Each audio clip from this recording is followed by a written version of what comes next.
prévoyez de visiter la Thaïlande et désirez découvrir un lieu historique où il n'y a pas tant de touristes que ça, mais qui vaut vraiment le détour, alors cette vidéo est pour vous.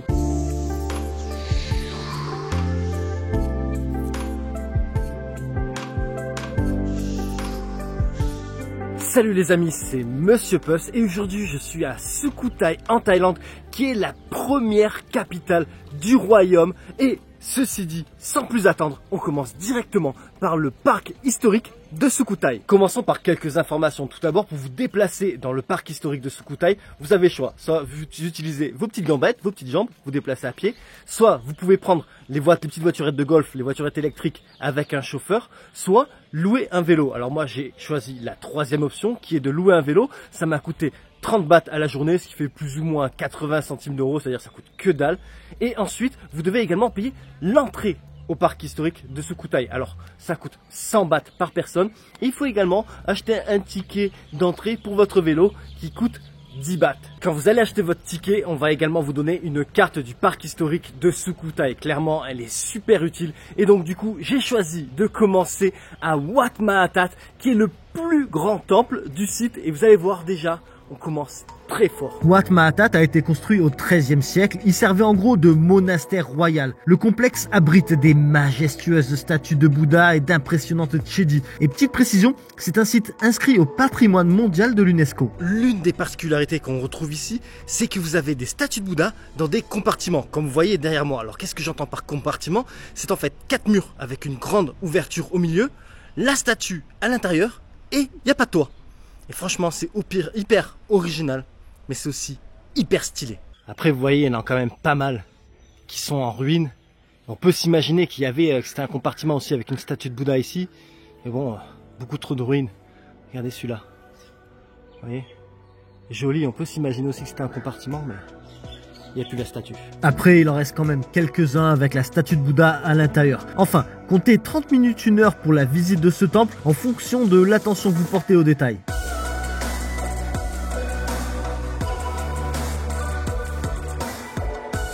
Allez, je reprends le vélo pour aller voir un autre temple. Deuxième arrêt ici dans le parc historique de Sukhothai, c'est Wat Sisawai. Alors clairement plus petit que le premier temple Wat Mahathat, mais très joli avec ses 3 tours comme ça, son hall et toutes ses colonnes. Franchement, il est fantastique. Par contre, ce qui est moins fantastique, c'est qu'il commence à se couvrir.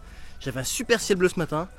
Et là, je commence à avoir un super ciel gris. Chaque tour a de nombreux détails sculptés, elles sont magnifiques. Et chaque tour a aussi une entrée où vous pouvez trouver à l'intérieur, entre autres, des chauves-souris. J'ai repris le vélo, j'ai fait genre même pas 500 mètres dans ce magnifique parc. D'ailleurs, je tiens à dire que le parc est super bien entretenu. C'est super propre, l'herbe est super bien taillée. C'est franchement magnifique. Enfin bon, ceci dit, maintenant je suis arrivé à Wat Sasi, un autre temple à moitié en ruine, enfin quand même bien en ruine, avec d'abord un hall avec des colonnes, encore une fois, une statue de Bouddha assis et au fond une stupa, encore un endroit magnifique. Ah, j'en prends plein les yeux. Autour de Wat Sasi, il y a plein d'arbres, enfin de toute façon partout dans le parc il y a beaucoup d'arbres, mais ici en particulier, il y a plein de hérons dans les arbres. Alors le héron, vous savez, c'est cet oiseau avec des longues pattes et un long bec de couleur blanche. Je crois que il peut être aussi de couleur grise, je suis pas sûr, vous pouvez me dire en commentaire si j'ai tort ou pas. Dans tous les cas, il y en a vraiment plein dans les arbres, ils ont même fait des nids et tout ça. C'est littéralement une armée qui vous attend pour vous faire caca dessus. C'est une zone de danger, ne passez pas sous les arbres si vous voulez pas vous prendre un petit truc qui va vous dégouliner sur l'épaule. Sur l'épaule, si vous avez de la chance, ça peut vous tomber en plein milieu du pif. Donc évitez les arbres aux alentours de Wat Sasi. Il y a une grosse équipe qui est là pour vous faire passer un mauvais moment. Regardez-les, ils sont là, ils vous attendent. Mais dites-vous qu'en plus, il y a la relève là. Ils sont déjà au front. Voilà, vous allez être encerclés. Je viens d'arriver maintenant à un temple dont je vais écorcher la prononciation de son nom. Je suis à Santa Padang. Bon, c'est écrit juste ci-dessous, c'est mieux comme ça. Franchement, ce temple ressemble vraiment à un temple khmer. Ça doit être un temple khmer, c'est pas possible. Là, je me crois au Cambodge. C'est un truc de dingue. Franchement, il est magnifique. Et bien évidemment, je décide de rentrer à l'intérieur. Et voyons, qu'est-ce qui s'y trouve? Pas grand chose. Pas grand chose du tout. Si ce n'est qu'il n'y a plus de plafond. Voilà, il n'y a plus de statue. Ah si, si. Il y a les pieds.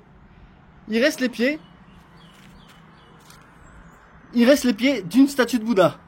Voilà, c'est tout ce qui reste. Je suis maintenant à Wat Saurasak, dont vous avez peut-être déjà remarqué la particularité. Et oui, c'est une stupa avec tout autour de la base des éléphants. Des éléphants en statue, hein, pas des vrais, hein, vous avez remarqué. Hein. Et voici donc cette belle stupa. Franchement, vous rajoutez des éléphants à la base, ça change du tout au tout entre une stupa normale, qui est déjà très jolie, hein, et là avec les éléphants, c'est trop beau. Et juste devant, on a cette place avec, on devine, d'anciennes colonnes et qui était très certainement un lieu de prière et de méditation. Et donc sur cette plateforme où on voit des pieds de colonne et qui devait très certainement être un temple couvert, il y a au bout un socle. Vous voyez ce socle-là? Sauf que j'imagine qu'il devait y avoir une statue de Bouddha. Elle n'y est plus. Est-ce qu'elle a été détruite par un éventuel tremblement de terre, par des guerres? Enfin bon, dans tous les cas, il n'y a plus de statue. Mais il y a quand même le socle. Voilà. 1, 2, 3, 4, 5, 21, 22, 23, 24. On a donc au total 24 éléphants à la base de cette stupa qui date du 15e siècle. Par contre, on voit clairement que eux, les éléphants, ne datent pas du 15e siècle. Ils font clairement moins vieux. Ah, je dirais 1980. Ah ouais, mon gros pif, c'est mieux que le carbone 14. Hein. 1980. Mais en fait, si je suis aussi précis, c'est tout simplement que je l'ai lu sur internet. Voilà. Mon gros nez en fait n'est pas si développé que ça pour détecter les odeurs. Ce qui est utile à certains moments. Juste à côté, nous avons Wat Sankhaw, que je surnomme le temple à la stupa fatiguée. Eh ben oui, hein, elle s'est inspirée de la tour de Pise. Disons qu'elle penche un peu d'un côté et en plus de ça, il lui manque le dessus. Voilà. Clairement très fatiguée. Bon, sinon, on part toujours sur le même type d'architecture. C'est-à-dire, donc, on a une grande plateforme avec des colonnes, qui est le lieu de prière et de méditation, qui devait très certainement être un temple couvert. Avec, au fond, on a donc un socle où devait très certainement se trouver une statue de Bouddha. Et puis derrière, on a la stupa. Alors, des lieux comme ça, il y en a beaucoup ici. Mais je m'en lasse pas. Alors, je vais pas tout vous montrer parce que sinon, vous allez devenir fou. Le mec, il nous montre que des plateformes avec des colonnes pétées et des stupas en ruine. Mais voilà, quand vous venez ici, attendez-vous à avoir pas mal d'endroits comme ça. C'est pas mal, c'est vraiment pas mal. Là, vous devez vous dire, non mais monsieur Puss, tu dis que c'est pas mal. Le truc, il est tout pété et tu dis que c'est pas mal. En fait, je m'explique. Comme c'est en ruine, là, vous allez me prendre pour un illuminé. Hein. Ça y est. Le fait que ce soit en ruine, on arrive plus à se plonger dans le passé. On prend plus conscience que c'est quelque chose de vieux, que c'est un lieu historique. Et c'est peut-être plus dire de choses pour nous. Je veux dire, un truc moderne, un monument moderne, ça va peut-être moins nous parler que quelque chose d'ancien. Voilà. Comme je vous dis, vous allez peut-être me prendre pour un illuminé. Enfin bon, c'est mon ressenti, c'est mon sentiment à moi. Personnellement, j'habite à Bangkok, je suis entouré de modernité constamment. C'est pour ça que quand je viens ici, je vois ces ruines anciennes.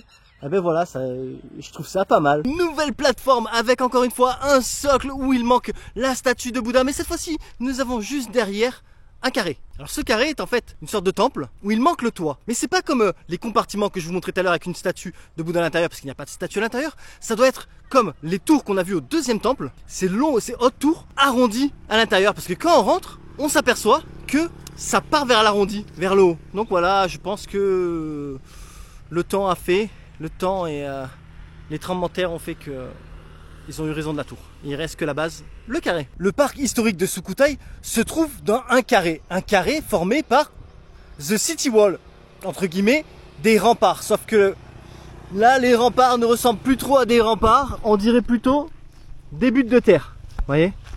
Voilà, c'est ce qui reste. Alors, vous voyez, on distingue encore des pierres hein, du mur.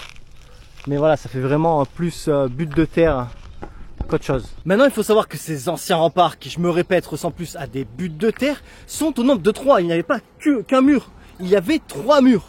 Vraiment, ils étaient chauds patates. Hein. En cas d'évasion, fallait y aller. Hein. Je reprends le vélo et sur la route, je pourrais m'arrêter tous les 200 mètres. Il y a de superbes ruines de temples de partout. C'est incroyable. Les amis, vous voyez tout à l'heure, ce monsieur, il avait cassé son vélo, cassé sa pédale. Du coup, j'ai fait un système MacGyver pour lui réparer.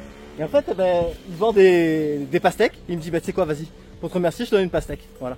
Karma les amis, karma. Là le monsieur, il m'a carrément coupé la pastèque en morceaux, prête à consommer. En fait l'histoire c'est que ce matin, quand j'étais dans le carré, dans le parc historique, eh ben il était avec sa fille et il avait cassé la pédale de son vélo. Du coup en fait j'ai fait un système mais vraiment MacGyver. Le mec quand je réparais il me regardait comme ça. Et bon, je répare le truc, bon c'était un truc, hein, c'est pour la journée, c'est pas pour 10 ans. Mais bon au moins il peut profiter de sa journée avec sa fille. Je savais pas moi qu'il avait un camion un peu plus loin avec des pastèques. Donc moi je fais ma vie, eux ils font la leur. Je passe les remparts, et là il y a sa fille qui me reconnaît, qui m'appelle comme ça. Et son père du coup il m'appelle aussi, et il me dit de venir.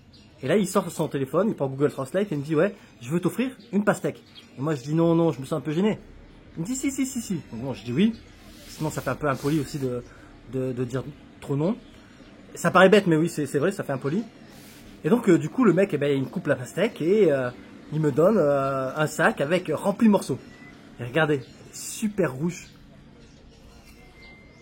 Elle est super bonne, franchement. Au frais, ce serait une dinguerie. Là, elle est méga juteuse, méga sucrée. Au frais, ce serait encore...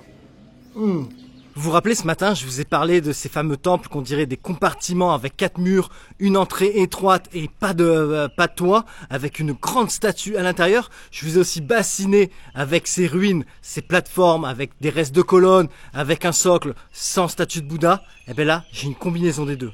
Je suis à Wat Srichum et autant vous dire que c'est, à titre personnel, mon endroit préféré à Sukhothai parce que c'est... ça en jette. Hein. Ah, franchement, l'endroit... waouh.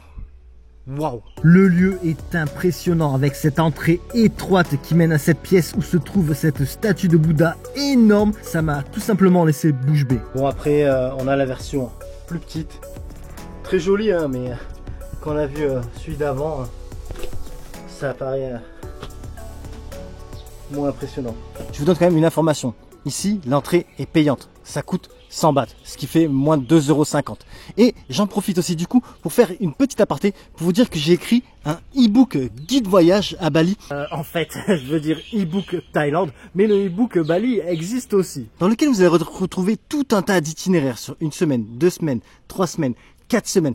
Vous allez aussi retrouver tout un tas de destinations détaillées, c'est-à-dire des hôtels pour tous les budgets, des restaurants où manger, des bars, des rooftop bars, des coffee shops et aussi les choses à faire et les choses à voir. Clairement, c'est un e-book super complet. Ce sera votre meilleur compagnon pour votre prochain voyage en Thaïlande. Si vous désirez l'obtenir, c'est simple. Vous allez sur mon site www.monsieurpuss.com ou je vous mets directement le lien en description. Comme ça, vous cliquez dessus. Ça vous amène directement sur la fenêtre du e-book Thaïlande et en 2-3 mouvements, vous avez votre meilleur ami pour votre prochain voyage en Thaïlande. Là, je viens d'arriver à un autre temple qui s'appelle Wat Safa Inn.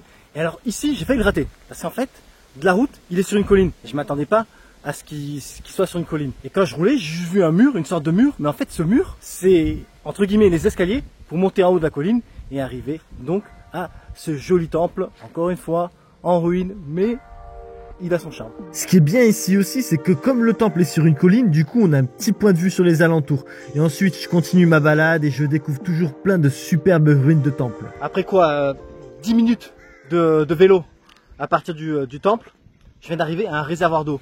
C'est même pas un barrage, c'est appelé comme un barrage, mais c'est pas un barrage, c'est un réservoir d'eau. Alors c'est sympa, c'est super calme. Puis on a une petite vue comme ça sur les collines, le point d'eau. Non, c'est cool. Et il y a des Thaïs qui m'ont dit aussi que c'est aussi un super endroit pour regarder le coucher de soleil. Bon là, moi, il est 3h40. Le coucher de soleil ici, pour moi, c'est mort parce que je dois rendre le vélo à 5h. Voilà, c'est la limite. Mais non, mais franchement, c'est super sympa. Et pour la petite information, cette eau sert à alimenter le site historique. Enfin, dernier temple de la journée, c'est Wat Prayun, qui est aussi une statue de Bouddha debout, mais dont il manque la tête. Enfin, ils ont trouvé la tête, mais elle est cassée et ils l'ont posée à ses pieds. Ça y est, j'ai rendu le vélo, je suis rentré à l'hôtel, là, faut que je prenne une douche. J'en peux plus, je suis collant, mais on dirait que je suis un piège à mouche. Enfin bon, l'hôtel où je reste s'appelle Aengai Boutique Hotel. Franchement, il est super mimi, super confortable. J'ai payé 35 € la nuit avec le petit déjeuner. Je vais vous le montrer, vous allez voir franchement, pépite. Ici, vous avez une chambre climatisée de 32 mètres carrés avec un confortable lit double en face duquel se trouve le coin bureau et la télé qui sert à rien. Vous avez à l'entrée un petit coin salon et là, coup d'œil à la salle de bain. Ensuite, ne vous en faites pas, on trouve aussi dans la chambre les indispensables peignoirs de beau gosse. La chambre a également un joli balcon et l'hôtel a aussi une piscine, une salle de sport avec des équipements cardio et des équipements de musculation. Franchement, il est super sympa l'hôtel, non? Donc, si vous êtes intéressé et que vous désirez réserver des nuits ici au meilleur prix, je vous mets un lien en description, vous cliquez dessus et en 2 temps 3 mouvements, vous avez vos nuits réservées pour votre prochain séjour à Sukhothai. Après une bonne douche, il est enfin venu l'heure de manger parce que bon, pour rappel, à midi, j'ai pas vraiment déjeuné. Enfin, si, j'ai eu une pastèque entière, mais bon, ça m'a pas... Voilà, il faut plus de force. Donc, je suis au marché de nuit de Sukhothai. Il y a pas mal de choix. Je vais voir s'il y a aussi des tables pour s'asseoir, prendre un truc et pas que à manger comme ça. Donc, c'est parti, on va explorer. À ce marché, vous trouverez de tout. Du salé, mais également du sucré, des jus de fruits faits à la commande, mais aussi tout un tas de bibelots en tout genre, des sacs ou encore des vêtements, enfin plein de choses, quoi. Alors franchement, le marché, il a pas de fin, il est sans fin, il est énorme, il est super long, il y a plein de choix, mais vraiment à outrance. Après, ça se transforme en marché vraiment à proprement dit, c'est-à-dire ils vendent des t-shirts, des bijoux, des sacs à main, enfin voilà. Là, je me suis pris un petit smoothie, un noix de coco. Et je vais trouver quelque chose à manger. Par contre, le seul problème, c'est qu'il n'y a pas de chaise. Il n'y a pas de table de chaise. Donc au pire, j'emporte à l'hôtel. On va voir ce que ça donne. J'ai fini par trouver une table. Alors, j'ai une table au début du marché avec vue sur le terrain de basket. Mais bon, je m'en fous, hein. Je veux juste une table pour m'asseoir. Donc j'ai pris un pad krapao. C'est ce que vous voyez là. C'est un de mes plats préférés en Thaïlande. Et j'ai pris ces petites saucisses. Ces petites saucisses en forme de boule là, comme ça. C'est au porc. C'est trop bon. Trop bon. Ça se mange avec... du chou et des piments. Trop bon, j'adore. Ça m'a coûté, le pâte de krapao avec l'œuf, ça m'a coûté 40 000. 40 000, qu'est-ce que je raconte? Je suis dans un autre pays moi là. 40 bahts. Et les saucisses, j'en ai pris 20, ça m'a coûté aussi 40 bahts.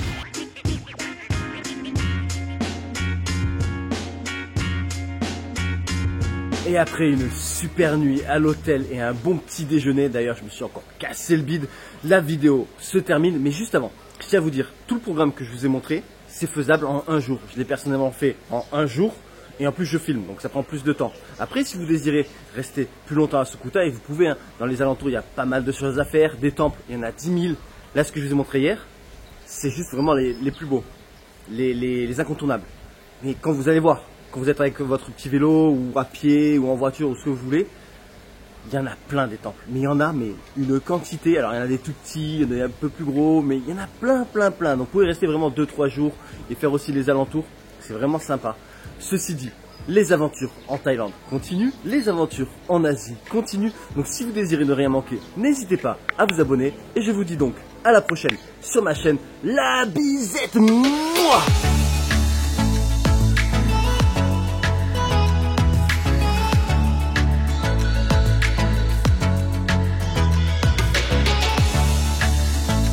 Je vous remercie d'avoir regardé ma vidéo et j'espère qu'elle vous sera utile pour votre prochain voyage. À bientôt.